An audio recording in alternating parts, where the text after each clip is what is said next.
sebagai penghargaan penduduk daerah sini karena membantu Raja Airlangga. Seperti itu kira-kira. Sebuah tanah, jadi tanah desa ini bebas dari pajak, dari tanah berdikan namanya. Kira-kira seperti itu, dari tanah bebas pajak. Jadi sebagai penghargaan penduduk daerah sini karena membantu Raja Airlangga. Seperti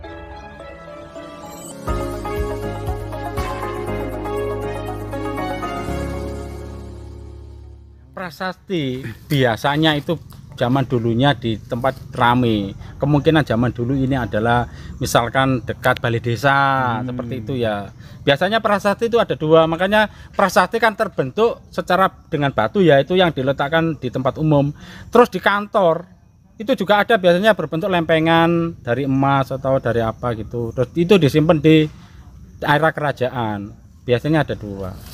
Pembukuan, kalau zaman sekarang ya pembukuan lah. Makanya ditemukan prasasti berupa lempengan emas atau tembaga. Itu sebetulnya prasastinya ada. Jauh dari pinggir jalan, sekitar berjarak kurang lebih 100 meter. Dan tidak jauh pula dengan pemukiman warga. Berada di perkebunan Jati Muda. Nah, di depan itu ada semacam cungkup pos kamling. Itulah prasastinya. Mengenai prasasti-prasasti yang ada di Jawa Timur, misalkan yang ada di Jombang, Lamongan, Mojokerto, dan sekitarnya, bukan suatu hal yang mengherankan lagi, karena di wilayah beberapa kota yang sudah saya sebutkan tadi, itu memang banyak sekali prasasti, bekas candi, makam yang mujur ngetan. Nah, jadi bukan suatu hal yang aneh. Andai kata Anda berada di, mungkin kalau Anda berada di Solo misalkan ya, berada di Solo, di Pacitan, atau berada di Sragen, kalau Anda melihat yang namanya prasasti atau semacam makam yang mujur ngetan, itu hal yang unik. Nah, sekarang kita sudah sampai di prasasti tersebut. Di situ ada sebuah batu yang menyerupai batu nisan tunggal. Terus prasasti ini diperjelas dengan tulisan-tulisan yang ada di sekitar ini. Nah, di sini ada ketentuan mengenai tulisan ini. Anda bisa screenshot dan Anda juga bisa baca-baca. Oke, dilanjut.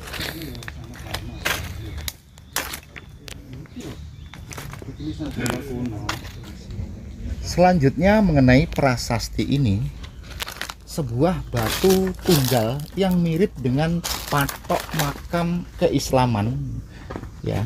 Jadi saya menceritakan apa adanya agar mudah dipahami. Terus ini kurang lebih tingginya sekitar 1,5 meter dengan lebar kurang lebih 80 cm. Maksudnya begini ya, tingginya dari atas, dari yang lincip itu sampai ke bawah itu sekitar 1,5 meter. Terus lebarnya itu kisaran 80 atau 75 cm. Nah, di sini memang yang namanya prasasti tidak ada sebuah tulisan yang tandas jelas seperti prasasti pahatan di era sekarang. Mungkin pada masa itu peralatan yang dipakai untuk mengukir atau bikin tulisan di atas prasasti ini kurang begitu memadai atau kurang begitu canggih ya. Nah, kita amati dulu. Kalau kita dari dekat, ini ada semacam tulisan. Biasanya untuk prasasti-prasasti pada era zaman itu memakai huruf Palawa dengan menggunakan bahasa Sangsekerta, kurang lebih seperti itu. Namun tulisan yang ada di sini itu memang kurang begitu jelas. Bisa dibaca dengan alat pembesar kaca atau semacam mikroskop atau lensa. Nah, ini banyak nih tulisannya dari atas sampai ke bawah.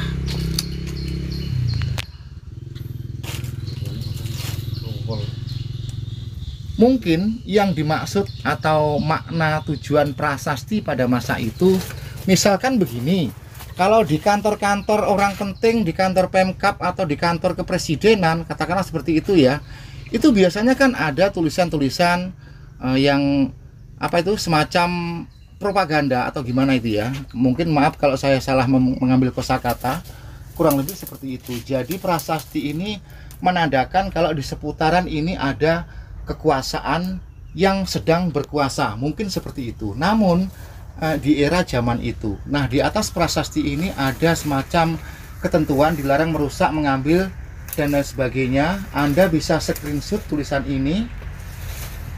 Nah, mengenai prasasti yang saya hampiri di saat saya perjalanan menuju ke makam mama atau ibunda atau maminya atau emboknya Patih Gajah Mada yang ada di Gunung Ratu. Sejenak kita sepintas saja dan setelah ini kita lanjut ke Gunung Ratu.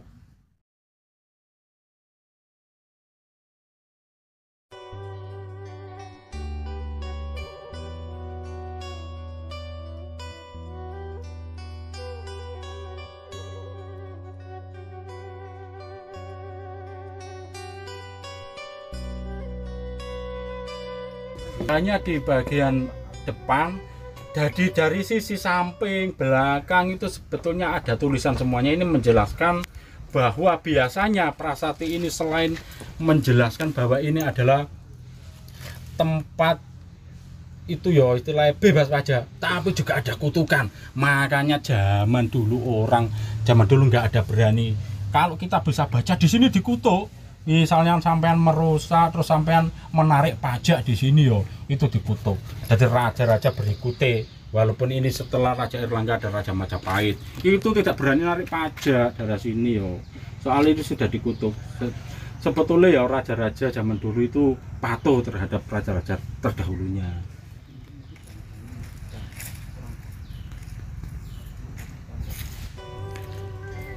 Dan untuk lokasi dari prasasti ini berada di tengah hutan jati seperti ini ya. Dan ini warga ramai lagi melihat prasasti peninggalan dari Prabu Airlangga. Jadi ini warga pada gemerutu ke sini untuk melihat secara dekat dari prasasti peninggalan dari Prabu Airlangga ini. Raja Airlangga melarikan diri di daerah Patakan Lamongan, termasuk ini juga dekat dengan Candi Patakan. Itu dibantu masyarakat setempat, itu menang lagi, diangkat lagi menjadi raja. Makanya daerah sini banyak sekali prasasti terutama di Lamongan karena Raja Airlangga membantu kemenangan Raja Airlangga, terus diberi tanah berdikan. Jadi kalau kita angan-angan ya, biasanya prasasti ini di dekat-dekat dengan keramaian, entah itu pasar, entah itu balai desa, supaya orang bisa membaca seperti itu.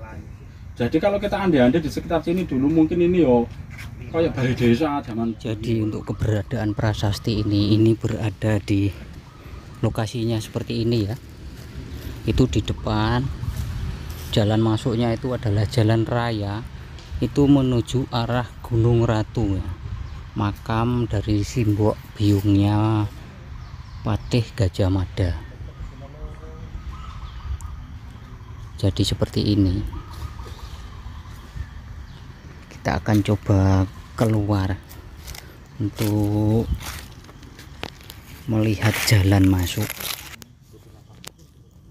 Ya, ini tadi saya masuk dari arah sini ya. Nanti saya akan perlihatkan jalan. Jadi ini sebenarnya jalan desa ya. Itu di sana sudah ada rumah-rumah warga. Jadi saya tutuhkan jalannya menuju ke tempat sakral yaitu Gunung Ratu.